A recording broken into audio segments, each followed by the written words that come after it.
Behind the drawn curtains of a typical split-level home, a methodical predator was waiting.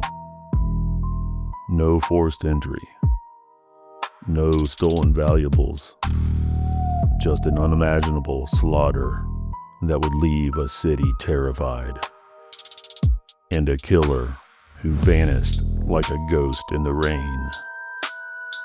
This is the story with your host, Evelyn Black, and this is Hooked on Homicide.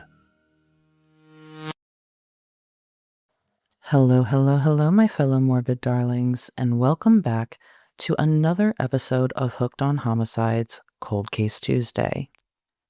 If you're new here, and I hope you are, I'm Evelyn Black, and this podcast is where you and I will unstitch some of the most crazy and heinous crimes one stitch at a time.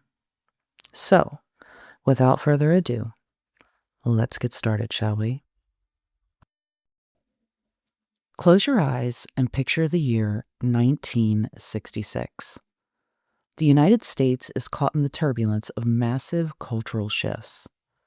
The Vietnam War is escalating, the Beatles are playing their final commercial concert, and a sense of unease is beginning to seep into the American consciousness. But in Cincinnati, Ohio, the residents are gripped by a much more immediate visceral terror. You see, the city is practically paralyzed by fear. Why? Because a serial killer known as the Cincinnati Strangler is stalking the streets, preying on vulnerable elderly women. Hardware stores are sold out of deadbolt locks and chain guards. Families are then purchasing guard dogs, and women, they are carrying tear gas in their purses. The innocence of the post-war era is rapidly evaporating. But there is still pockets of sanctuary. In the quiet, affluent west side suburb of Bridgetown, specifically in the idyllic Woodhaven subdivision, people still feel a comforting sense of security. It's the kind of mid-century neighborhood where split-level houses sit only 15 feet apart. Neighbors chat over manicured lawns, children ride bikes until the streetlights come on, and almost no one locks their doors at night. That impenetrable bubble of suburban safety is about to be shattered, and the nightmare that takes its place will haunt Cincinnati for over half a century. Today, my friends, we are opening the file on the most notorious, baffling cold case in Cincinnati history, the Bricca family massacre. To truly understand the devastating weight of this tragedy, we first need to know who was lost. Gerald John Bricca, who went by Jerry, was just 28 years old. Born in San Francisco, Jerry was athletic, driven, and brilliant. He was a former competitive swimmer at Stanford University who had transitioned into a career as highly dedicated chemical engineer for the corporate giant Monsanto. Friends and colleagues knew Jerry as a tireless worker, a man who frequently put in long hours on the weekends to secure his family's future. His wife, Linda Bulal Bricca, was 23. She was a woman who turned heads wherever she went. Raised in the wealthy, exclusive enclave of Barrington Hills, a suburb of Chicago, Linda had a life that many envied. She was a former flight attendant for United Airlines, a glamorous job in the golden age of aviation. Neighbors described her as strikingly beautiful, with captivating eyes and a confident, pageant-ready smile. Beyond her looks, though, she had a gentle spirit and was deeply and profoundly passionate about animals. The couple had married in November 1961. A year later, their picture-perfect life was made complete with the birth of their only child, an adorable, blonde-haired little girl named Debbie. In 1963, Monsanto transferred Jerry to their Ohio plant. The young family packed up and moved into a beautiful, newly built, split-level, three-bedroom home at 3381 Greenway Avenue in Bridgetown. By all outward appearances, they were living the American dream. So, as I always do, let's move chronologically to the weekend everything changed. We are going to walk through the timeline exactly as investigators would later piece it together. So, it's Sunday, September 25th, 1966. It's a chilly, dreary autumn day in Ohio. Intermittent rain falls throughout the afternoon, and the temperature is stubbornly hovering in the 50s. Because Jerry is so dedicated to his job, the weekend doesn't mean rest. He works most of the day at the Monsanto plant, taking only half a break to attend a 10 a.m. Mass at St. Aloysius Church. Around 8 p.m., or perhaps 8:45 p.m., Jerry leaves work and stops at a local United Dairy Farmers convenience store. There, he picks up a carton of milk before heading home to his family. Back at the house on Greenway Avenue, Linda and 4-year-old Debbie are in the cozy first-floor rec room. And they're doing what millions of families are doing on a Sunday night, watching television and folding laundry. Sometime between 9 p.m. and 10 p.m., the mundane chores of suburban life continue. Jerry realizes Monday is trash day, so he puts on his coat, grabs the heavy metal garbage cans, and hauls them out to the curb in the cool, misty rain. While outside, he spots his neighbor, Joan Jansen. She's using a brief break in the weather to walk her dog. And as any other neighbor does, Jerry waves. They exchange some pleasant small talk about the miserable rain, and he heads back inside to his warm home. Around 10 p.m., the phone rings. It's Linda's father calling from Illinois to let his daughter know that he and her mother are leaving for vacation. That mundane phone call and Jerry's brief, friendly chat with his neighbor are the last times anyone will ever see or hear from the Bricca family alive. The sun rises on Monday, September 26th. Jerry is scheduled to travel for work today. His bags are presumably packed, but he never shows up to the airport. He never arrives at the plant. And when his employer, confused by the uncharacteristic absence, tries to call the house, the phone just rings and rings. As Monday wears on, the neighbors on Greenway Avenue start to notice small, unsettling details. You see, the dreary weather was cleared up to a beautiful, sunny 70 degrees.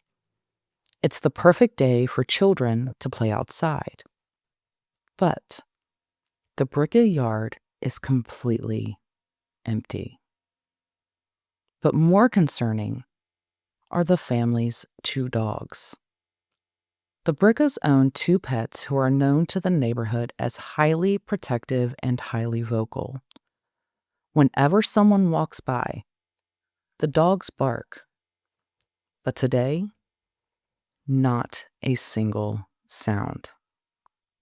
Furthermore, the metal trash cans Jerry placed on the curb Sunday night are still sitting there. They had been emptied by sanitation workers first thing Monday morning, but no one has brought them back up the driveway. So Monday evening turns into Tuesday, September 27th. The subtle wrongness of the house begins to amplify. The lights inside the Bricca home had been burning nonstop, day and night. The Monday evening newspaper gets tossed onto the driveway, then the Tuesday morning paper, then the Tuesday evening paper. They sit in a pile, all untouched. But by Tuesday evening, the neighbors' low-level worry has masticized into outright dread. The eerie, unbroken silence of the house is suddenly, violently shattered. The family dogs, quiet for nearly 48 hours, finally begin barking incessantly from inside the house. It isn't a territorial bark. It sounds frantic, desperate even. So two neighbors, Dick Meyer and Dick Jansen, decide they cannot wait for the Briccas to return. Something is very, very wrong. So between 10 and 10:30 p.m., they walk up the driveway, past the uncollected newspapers, and knock on the front door. Silence. No one comes to the door. So Dick Meyer reaches for the front doorknob. He turns it. It's unlocked. So Meyer pushes the door open, and he takes a step inside.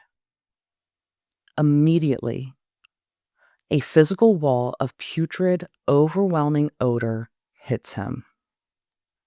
Dick Meyer, you see, is a combat veteran of World War II.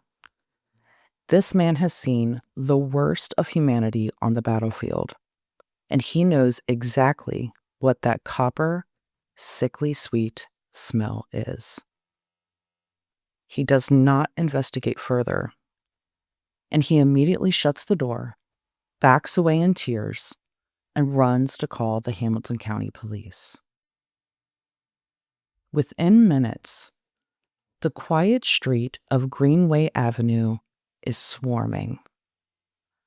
Police cruisers, paramedics, and the flashing red lights of emergency vehicles illuminate the neighborhood. When investigators arrive, the smell of decomposition in the sealed, warm house is so overpowering that massive industrial fans have to be brought in just to blow the stench out so detectives can work without vomiting. Wow. I can't even imagine what that must have been like. When they finally enter the home, what they find is a scene of unimaginable, calculating horror. Jerry and Linda are found in their master bedroom. The brutality inflicted upon them is staggering. Jerry has been stabbed 9 times, predominantly in his left back and the back of his neck. His throat had been brutally slashed. But the most chilling detail is what was done to silence him. Jerry has a sock stuffed deep into his mouth as a gag, secured tightly by a piece of white medical tape hanging from his chin. Linda is found lying face up, positioned partially on top of Jerry's body. She is wearing a nightgown and an unzipped hooded sweatshirt. She had been stabbed 8 to 10 times in the chest and the abdomen. She has shallow defensive cuts on her face and hands, proving she fought her attacker fiercely in her final moments. The autopsy will later reveal a disturbing psychological detail about the killer. Both Jerry and Linda had been tightly bound with tape, but the bindings had been purposefully and carefully removed by the killer after they were dead and before the killer left the scene.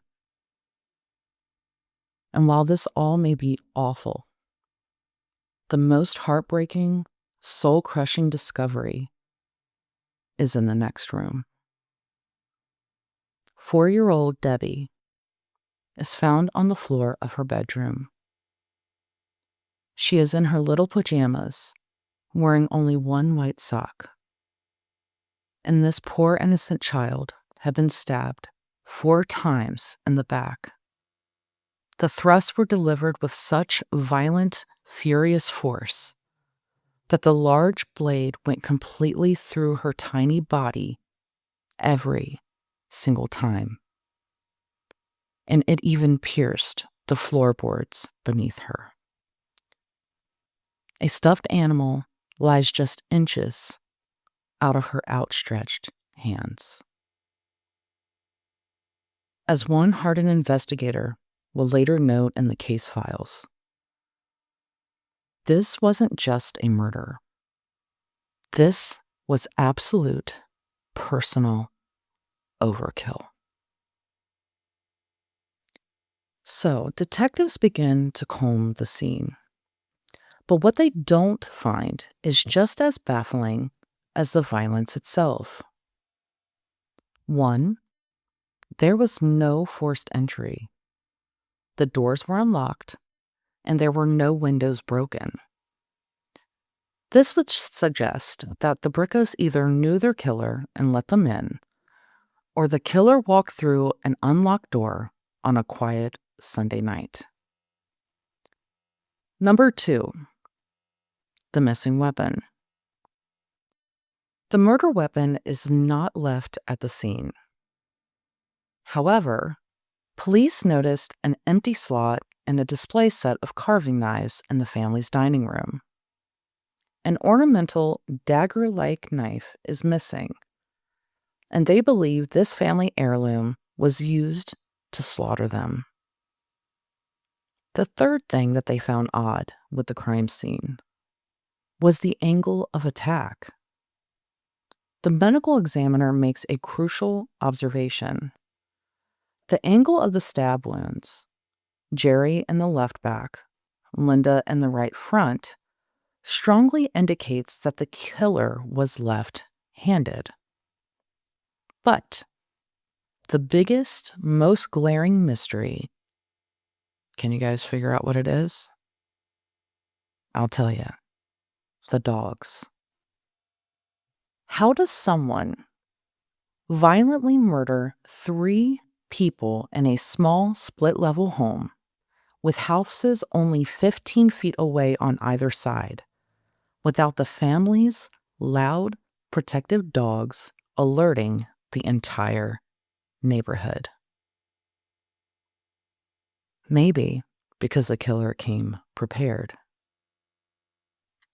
Police find the 2 dogs locked in the basement, completely unharmed. But they are groggy. Toxicology reveals that the dogs had been heavily sedated.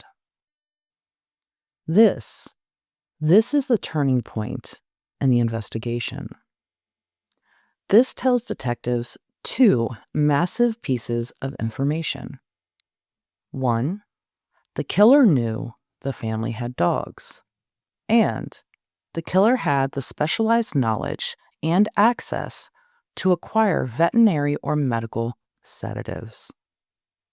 Furthermore, the killer didn't just murder the family in a frenzy and flee into the night. Remember the newspapers? The Monday evening and Tuesday papers were in the yard. But the Monday morning paper, that was missing. Investigators theorize that the killer stayed in the house for hours after the murders, moving methodically in the dark, cleaning up the scene, and removing the tape. They likely wrapped the bloody, stolen dagger in the missing Monday morning newspaper and walked out the front door. Then, they lifted the lid on the trash cans Jerry had placed on the curb the night before and dropped the weapon inside. Those cans were emptied by sanitation workers early Monday morning, taking the murder weapon to the city landfill forever. This was a brilliantly executed and coldly calculated crime. The methodical nature of this slaughter throws Cincinnati into absolute hysteria.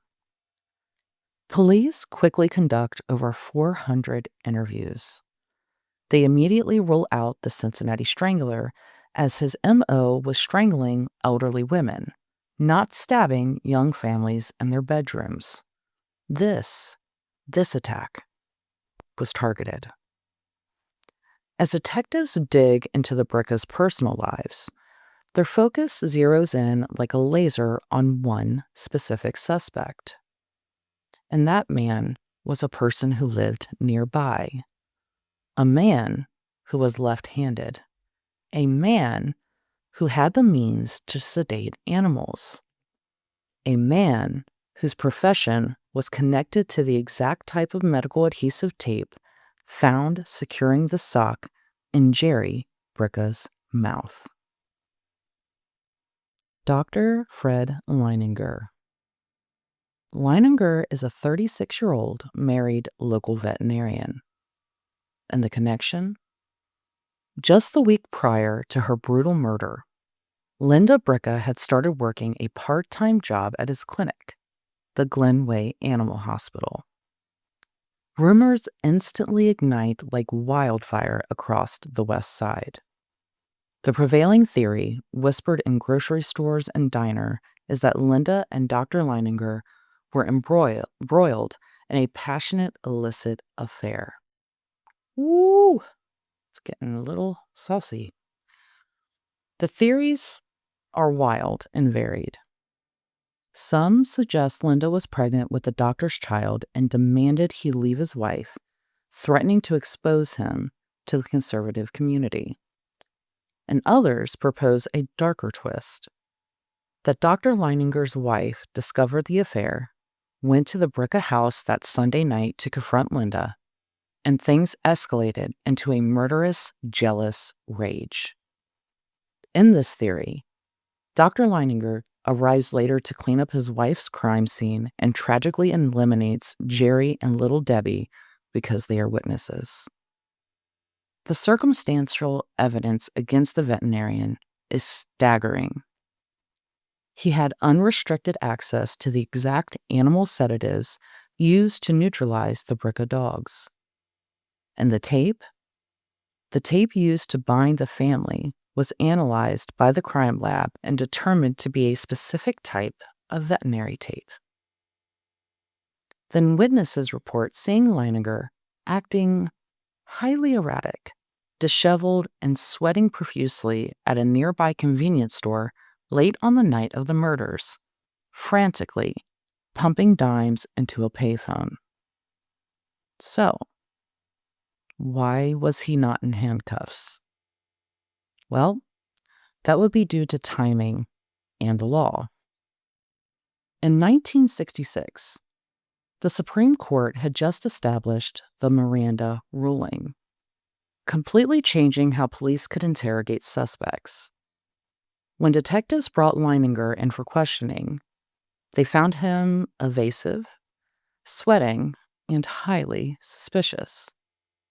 But after a brief 45-minute interview, Leininger realized he was the prime target, and so he immediately stopped talking, hired a high-profile defense attorney, Richard Moore, and invoked his rights. He refused to ever speak to the police again.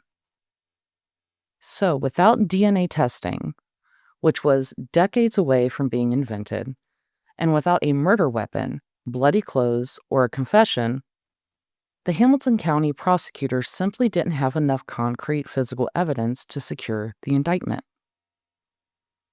So Dr. Fred Leininger walked out of the police station. He went right back to his clinic on the West Side, and he continued to practice veterinary medicine in the exact same neighborhood until he retired in 1995. In 2004, Leininger and his wife checked into a hotel room in Florida. And guess what? They died in a joint suicide, taking any secrets they held about the night of September 25th, 1966, directly to the grave. While Dr. Leininger remains the most infamous and likely suspect in local lore, A good investigator leaves no stone unturned, and detectives had to explore other bizarre, terrifying connections, specifically tied to Linda's past. Friends and neighbors reported that right before the murders, Linda had been acting incredibly nervous, almost paranoid.